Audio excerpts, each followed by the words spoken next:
বলিউডের জনপ্রিয় অভিনেত্রী পরীমণি সামাজিক যোগাযোগ মাধ্যমে গায়ক শেখ সাদির প্রশংসায় মন্তব্য করে নতুন করে আলোচনা সৃষ্টি করেছেন। পরীমণি তার ফেসবুক পোস্টে শেখ সাদিকে একজন প্রতিভাবান ও মনোনিবেশী শিল্পী হিসেবে বর্ণনা করেছেন। পরীমণি লিখেছেন, আমি অবাক হয়ে দেখছিলাম এত মানুষের মধ্যে এত রেগুলার ওয়েতে কি করে একটা মানুষ এরকম একটা কিছুতে মনোনিবেশ করতে পারল। তিনি আরও যোগ করেছেন, শেখ সাদি মাত্র 15 মিনিটেই একটি গান লিখে ফেলতে পারে, যা তার প্রতিভা ও মনোযোগ কেন্দ্রীকরণের পরিচয় দেয়। পোস্টটিতে মন্তব্য করতেও ভুলেননি শেখ সাদি। তিনি লিখেছেন, আমি ভাষায় ব্যক্ত করতে পারবো না এটা আমার কাছে কতটা ভালো লেগেছে।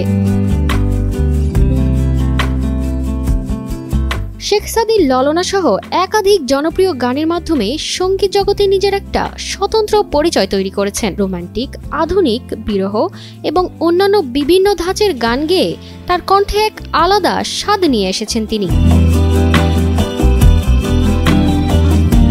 পরীমণির এই পোস্ট এবং শেখ সাদির ভিডিওটি সামাজিক যোগাযোগ মাধ্যমে ব্যাপক ভাইরাল হয়েছে। শুরু হয়েছে নতুন আলোচনা। ভক্তরাও অভিনন্দন জানিয়ে সমর্থন করেছেন এই জুটিকে। তারতিবা ফারুহি, কালের কণ্ঠ।